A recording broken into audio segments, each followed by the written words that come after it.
jërë ngeen jëf mbokk yi ñu am mbégte nuñ koy defee di dégtal seen émission autour du micro tey seen émission autour du micro di dalal Aliou Sané ñu xam ko bu baax a baax ndaxte moo jiite kuréel bii nga xam ne mooy Y'en a marre Y'en a marre xam nañ histoire am ci Sénégal mais tey jii ñu fas yéene waxtaan ak moom parce que dafa am ñaari kilifa yu nekkoon ci Y'en a marre di kilifa ak Simon yoon teg leen loxo ci tegin boo xam ne nag jaaxal na sénégalais yi bu baax a baax ñu sàkku ci ay leeral Aliou maa ngi lay nuyu jox la kàddu gi nga nuyoog ñu seetaan. maa ngi lay nuyu bu baax Pape Alé di rafetlu torop invitation bi nga ma invité ci Dakar Matin autour du micro di espérer rek ni suñuy waxtaan dina éclairer sénégalais yi ci dossier bi nga xamante ni tax na Kilifeu ak Simon tey ñu ngi ci yoonu loxo ñu mun ci waxtaan indi ci ay leeral ba mu am njëriñ pour ñi koy déglu incha allah. jërëjëf li ci njëkk mooy dama bëgg nga leeral Thierno Diallo bu ñuy tudd Y'en a marre la séqaloon na kuréel bi wala ay nit yu nekk ci biir Y'en a marre. jërëjëf Pape Alé c'est une question bu am solo la laaj bu am solo la. Et suñuy avocat d'habitude maître Moussa Sarr je pense que boo amee occasion wu am ak moom waxtaan dina la ko wax ba mu leer ni man Thierno Diallo xawma ko musuma ko rencontrer Y'en a marre xamu ko et boo xoolee ci audition yi du début à la fin amul fenn fu muy waxee mentionné Y'en a marre parce que de près ou de loin mouvement bi man xawma ko nit ñi xamuñu ko musuñ sekk dara mais c'est un ami d'enfance de Thiat à la base. Depuis ça fait 23 ans la ñu xamante ca Kaolack ñu doonoon ay ndaw mu am ay jamono sax léeg-léeg daan na dëkk kër Thiat voilà daan na fa dëkk léeg-léeg mu def fa ñetti weer mu dem après mu ñëwaat def fa ay weer ba ñoom bi ñu ñëwee fii aussi Dakar je pense que am na ay moment kër tantu Thiat bi nekk Thiaroye Azur mu dem fekkaat ko fa muy ñëw di fa nekk ak ñoom donc xarit d'enfance su Thiat la par le biais de Thiat mu xam Kilifeu et quelques années plus tard ci la xamante ak Simon aussi parce que commencé woon na di dugg ci milieu showbiz beeg yooyu artistes yi di leen xam donc Thierno Diallo vraiment xamuñu ko xamul Y'en a marre et en tout cas amuñu benn lien musuñu am benn rapport musuñu sekk dara entre moom et le mouvement ou bien à travers man la personne morale bi ma doon du mouvement xawma ko Fadel Barro xamu ko woon musuñu woon daje xamul sax de qui il s'agit et pourtant Fadel aussi est de Kaolack et pendant toutes les auditions amul fenn fu mu ne Y'en a marre lii wala la parce que musula donc Thierno Diallo ak Y'en a marre amuñu benn relation. relation bi ci amoon mooy ñi nekk ci biir Y'en a marre ñoo ko xamoon. waaw léegi loolu am na solo pour ñu leeral ko relation particulière bi alors lan moo xew parce que dama bëgg tey mu noonu lu précis lan moo xew ci dossier d'abord bu Kilifeu. déjà Pape Alé permets-moi ma ñëw ci njëlbeen ba je pense que c'était le 23 août ci la am benn vidéo bu génn leeral.net génnee ko Sénégalais yépp teg ci seen bët ñun bi ñu ko gisee à Y'en a marre déglu nañ ci Kilifeu ñu déglu ko ci mu am yum ñu ci wax ñu échanger ci. yoo xam ne mënoo leen ko wax. parce que comme le dossier. voilà on va maintenir le dossier en cours. ñu dem ba quelques fan après mu am beneen vidéo bu génn bi deuxième vidéo bi génnee ñu dégluwaat ko et je pense que bi première vidéo bi génnee déjà Kilifeu jëloon na kaddu ci biir kaddu googu mu jël mu suspendre ay activités au niveau du mouvement Y'en a marre bi deuxième vidéo bi génnee nag. bi ñu seetaanee vidéo bi ñu jàpp ni nag situation yi vidéo bi wone c'est une situation bi nga xamante ni ñun dañ ko regretter parce que quand même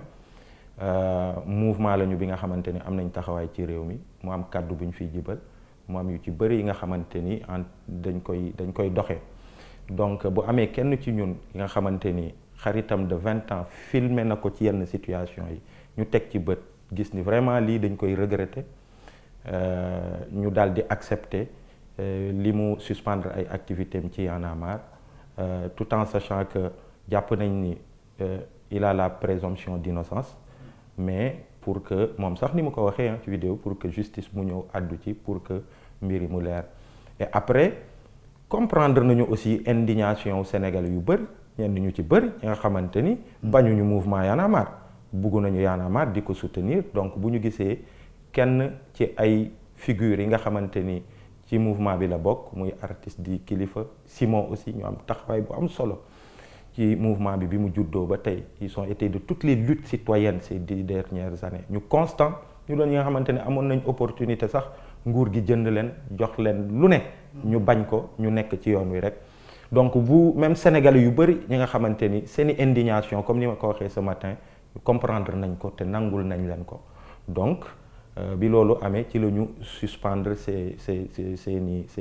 activité ci mouvement bi di espérer nag ni justice Sénégal dina def li war pour que mu def mu tëddee njaaxaanaay pour que dossier bi mu liggéey ci. lu tax nga wax loolu. bon parce que dañu jàpp ni ñun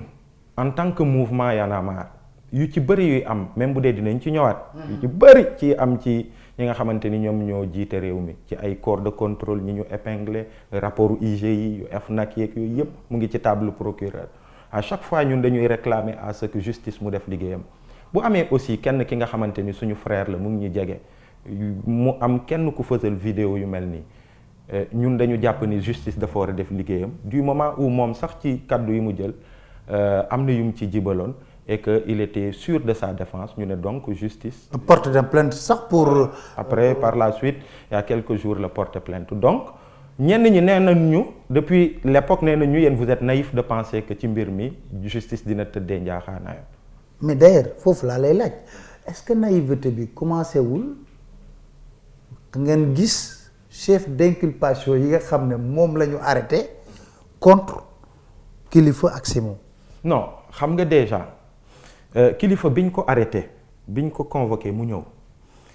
déjà timingu convocation bi boo xoolee vidéo yi ñu ngi ko diffusé 28 dernière vidéo bi mu toog 45 jours kenn woowu ko jusqu'au 7 septembre dernier.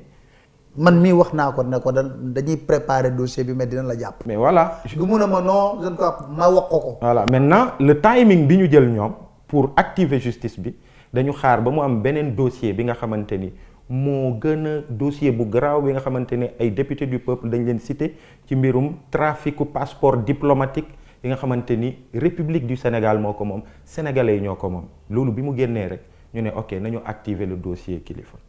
genre contre-feu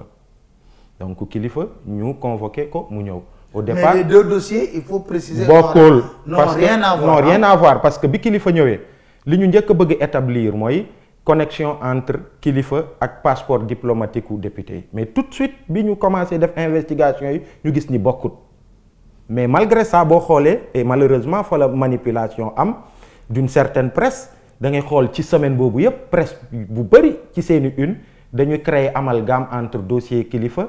bi nga xamante ni moom daf ko sekk ak beneen sénégalais privé ak ay députés yi nga xamante ni ay députés du peuple dañ leen cité ci traficu passeport diplomatique yi nga xamante ni ñun sénégalais yi yëpp ñun ñoo ko bokk mais loolu tout de suite daal dina écarté wu malgré après manipulation bi ci am. deuxième chose mooy ñu ne ko dañ lay déglu ci vidéo bi fi ngay waxee mbirum passeport diplomatique xool ndax am na jéego yi nga ci teg ay actes délictuels yi nga xamante ni buñ ci jàppee. war nañ la mën a inculper pour trafic de passeport diplomatique aussi loolu tamit ñoom bi ñu ko xoolee ñu gis ni Kilifeu au-delà de li mu wax ci oto bi ak xaritam amut yi mu posé comme acte délictuel ci mbirum passeport diplomatique loolu aussi mu tegee nole ñu teg léegi ci ndoddam escroquerie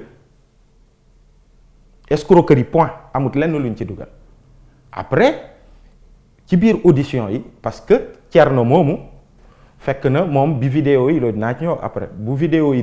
di fës ñu koy diffuser fekk na moom mu ngi déjà prison parce que dañ ko jàpp. kan moo génne vidéo yi. loolu dinañ ci wax après. parce que loolu vidéo yi parce que am na plainte bi Kilifeu def à travers ses avocats ki génnee vidéo yi parce que ki nga xamante ni jàpp nañ ko mu ngi brigade gendarmerie bu jógee foofu parquet la jëm bu jógee parquet mu ngi rëbës buñ ko jàppee. ay bagaasam c'est-à-dire lu mel ni téléphone am ñi ci mën a am accès mooy ñi nga xamante ni ñu ngi ci brigade bi fi ñu ko jàppee wala avocat am wala au niveau de la prison ou le parquet.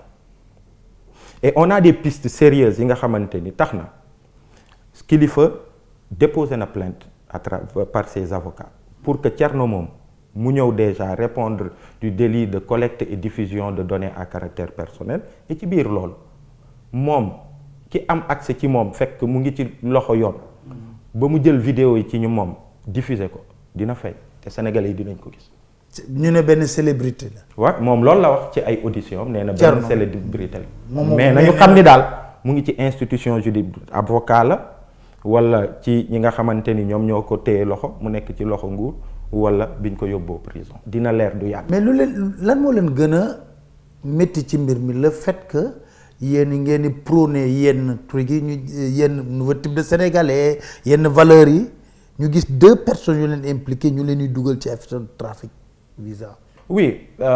xam nga man pour man la première chose mooy lan et tey Guy Marius Sagna mu ngi ko doon wax ci conférence de presse bi mu doon li nga xamante ni kii naa ko loolu mu ne ma Y'en a marre da ngeen jox leçon à beaucoup que ce soit le pouvoir ñenn ñi ci classe politique bi ak yenn organisation yi c'est-à-dire dafa am ñaar ñi seeni membres yi nga xamante ni ñu fësal vidéo yi nga xamante ni ñu ngi leen di toppee yenn yi ngeen am auteuru génn institutionnellement pour ne ni ñii de suspendre nañu seeni activité ci mouvement bi le temps que nu mu tuddati justice mu def liggéeyam xam nga loolu yombut parce que au-delà de ça kilifa on a des rapports de 10 ans d'amitié kilifa on a des rapports de 10 ans d'amitié. Contrairement à président Macky Sall qui prend la défense de ses ministres épinglés par des rapports de corps de contrôle. Corps de contrôle mais ñun li ñuy woote di ko wax di exiger yenn yi du pouvoir bu yàlla defee situation bi mu am ñun dañu war a montrer le bon exemple te loolu la ñu def malgré le fait que yombu la ki nga àndal pendant 10 ans ngeen braver tous les risques ngeen vivre yenn situation yi amoon naa table ci engagement am ci pas-pas bi mu am ci réew mi lii ñëw ni pour que institution bi nga xamante ni mooy Y'en a marre parce que gis nga bu dee ñiy wax dañu foog ni Y'en a marre sax ça se résume à néew ma la Kilifeu ak Simon mais Aliou Sané Malal Thiat non Y'en a marre daf ñu dépassé léegi dañu am privilège yu ci ay jamono yàlla jaarale ci ñun ñu initier ce mouvement aussi fort bi nga xamante ni avant tout c'est un état d'esprit c'est une philosophie et tey ça dépasse nos personnes gis nga ñun tey bu ñu newoon sax dañuy xëy ñu dissoudre le mouvement renaîtra à travers un autre nom un autre nom et il sera encore plus fort parce que jeunesse bu jamono jii nii jeunesse su mars jeunesse bi nga xamante ni moom moo indi alternance démocratique u 2012 bi cette jeunesse elle est là donc Y'en a marre en tant que institution malgré tentative de manipulation yi ñu def une certaine presse gis nga yenn unis Y'en a marre lii Y'en a marre là alors que ça n'a rien à voir avec Y'en a marre. Y'en a marre à terre. Non Y'en a marre reste encore plus fort et vous avez vu aujourd'hui parce que Y'en a marre dépasse nos personnes Y'en a marre c'est Taïga mii toog nii Y'en a marre c'est ñoom Saliou ñu nekk Thiès Y'en a marre c'est ñoom Angélique ñoom Mor bu Louga Y'en a marre c'est ñoom Mendes bu marchand ambulant bu Sandaga Y'en a marre c'est tous ces citoyens là jeunes pour la plupart yu Pape Alé dul gis xamu leen mais c'est eux qui font la force du mouvement. mais est-ce que xawu leen déstabiliser. mais non du tout on est très serein mënuñu déstabiliser mais vraiment en aucunement après quand tu vois certaines choses. Les proches les familles ak yooyu dina am yu ñu yëg wax ko mais le mouvement il reste fort parce que c'est une institution et j'ai vu Alioune Tine le dire et j'ai vu Grand Seydi Gassama le dire et c'est vrai Y'en a marre institution la et force boobu moo permettre Y'en a marre mu am cette posture responsable d'ailleurs parce que bu mouvement bi serein wul woon dina doon tomber ci yenn yi alors que non quand la chose est venue de façon froide le mouvement a analysé et a pris la décision qu'il fallait en tant que institution ñu def ko moo tax boo xoolee sénégalais yu bëri malgré tentative de manipulation pour jéem a ne Y'en a marre lii takkal ci foog ni Y'en a marre la alors que non c'est 2 de nos frères yi nga xamante ni ils vivent cette situation là et que donc au fond su ma la comprendre dafa mel ni au-delà de ces lu ñuy accuser ñi am na benn volonté. mais il y a une volonté pour déstabiliser. mais c'est très clair déstabiliser au-delà de Y'en a marre mais déstabiliser toutes les voix discordantes de ce pays. mais Pape dama bëgg ñu ñëw ci dellu si un peu sur le dossier judiciaire. Ce que je voulais dire mooy parce que y a eu des parce que xam nga ñun maa ngi la doon wax. dama dégg benn affaire dama bëgg nga confirmer ma ko ou pas paraît-il que avant-hier. lundi. ba leen entendre il était retenu. tey lañ leen waroon juger en flagrant délit. voilà tey lañ leen waroon juger en flagrant délit jusqu'à 18h. voilà dama dégg ñu ne dañ leen wax ne dañ leen juger flagrant délit pour.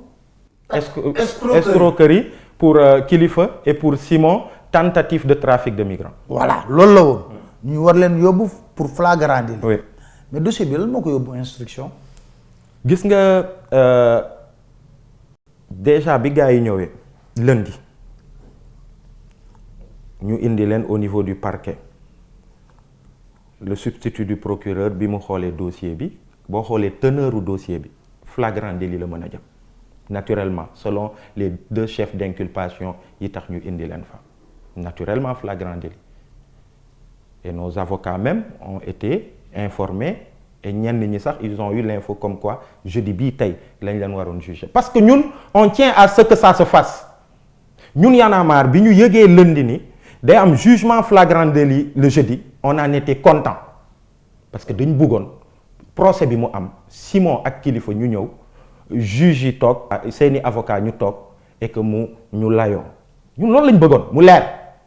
mais bi ñu gars yi gisee ni les 2 chefs d'inculpation là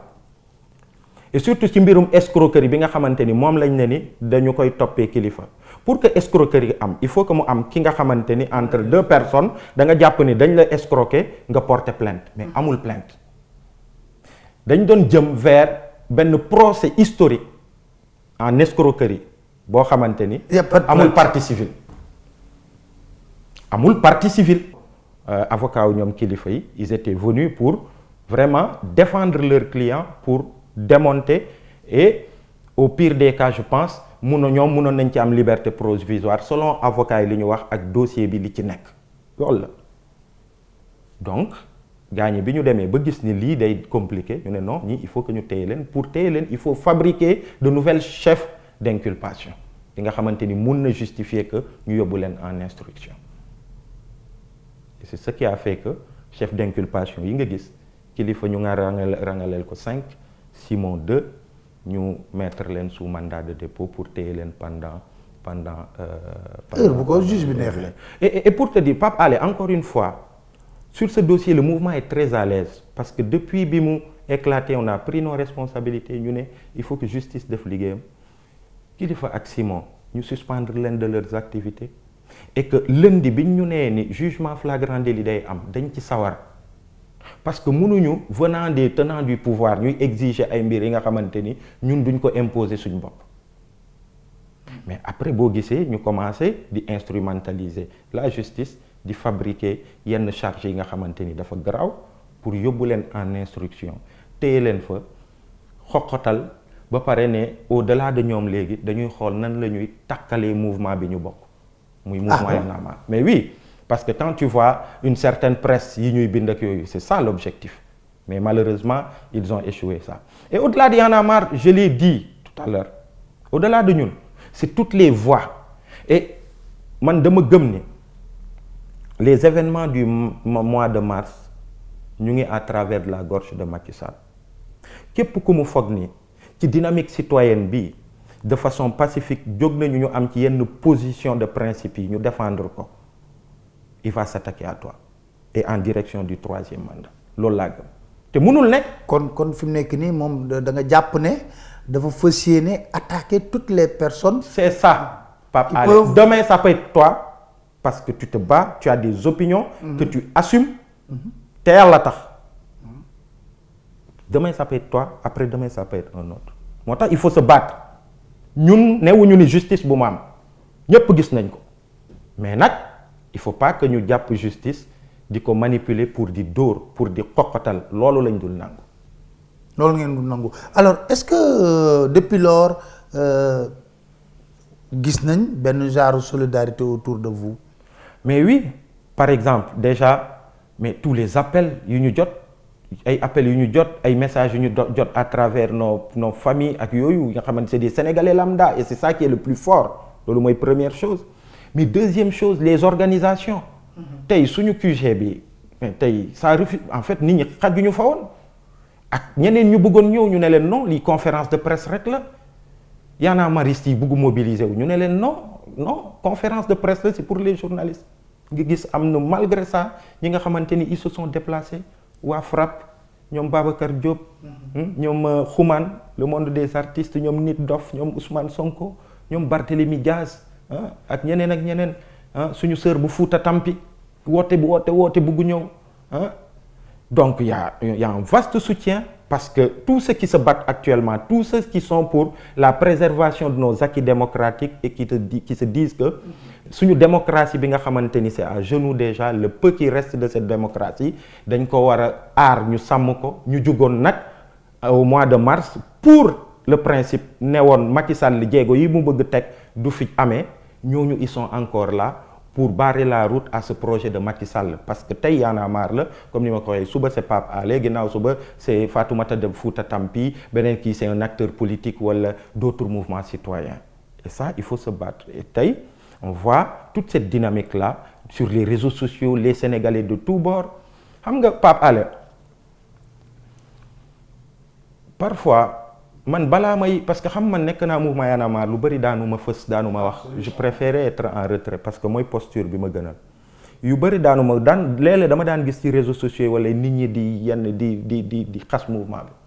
léeg-léeg mu daan ma metti à l'époque bu ma daan wax ak Fadel Barro dafa may ne Aliou mu ne quoi mu ne ma le baromètre c'est la rue léeg-léeg ñu saagale ci internet ay faux profil ba nga foog ni lu ne la loolu sax moo fi ëpp waaye sa baromètre mooy la rue demal ci Marseille nga xool nit ñi liñ lay wax bu ma génn bi ma kii dox bi ma kii taxi bi ñëw nii tu vois les gens fu ne ñu taxawal ne la ñii li leen dal on est de tout cœur dans la vie léeg-léeg day am dans la vie léeg-léeg njuumte day am dans la vie mais loolu yàqut dara ñoom ci seen taxawaay yàqut dara et ça n'a rien à voir ak mouvement bi nga xamante ni moom ngeen doon le Sénégal a besoin de vous continuez leen à vous battre parce que enjeu yi fi mu toll. D'ailleurs procureur bu instruiroon les 35 dossiers de OFNAC est-ce que dina am jotu dossier bi sax. Vraiment quoi. OFNAC souvent je me pose des questions. daamu OFNAC bi vous au moins vous avez accepté que vos militants soient jugés. mais oui moom lañ bëgg ñun bi ñu ne nañ leen juger jeudi. ñu ne oui ñu laa jël gars yi nekkoon tribunal ñu ne nañ ko def Kilifeu ak Simon ñu ñëw taxaw jeudi devant la justice sénégalaise avocats yi ñu ñëw loolu lañ bëgg. mais liñ ci la mës nii Pape Alé xam nga ko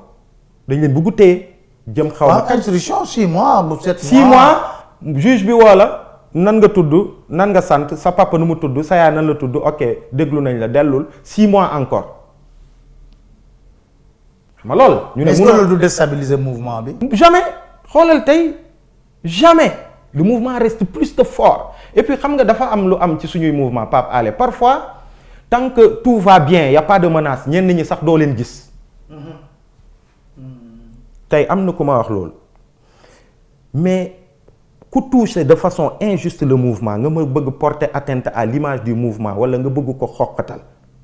c'est là que tu vois tous ces gens là yi nga am parfois da ngay toog 1 an doo leen gis ak c'est de vrais Y'en a marre tey ñooñu laa gis et y en a plein donc le mouvement c'est une institution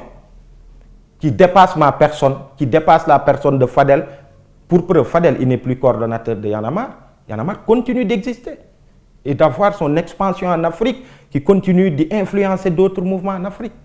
Je vais aller Mali, voir d'autres frères maliens nous invitent à des forums sur la citoyenneté. Il faut une toll. Donc, le mouvement bu toll noonu, État du Sénégal, boo xoolee même ñoom Kilifeu ak Simon dans la terminologie de yenn chef d'inculpation yi trafic de migrants l'objectif c'est de décrédibiliser au niveau international parce que ay termes yu tubaab yi sos la mais ça ne marche pas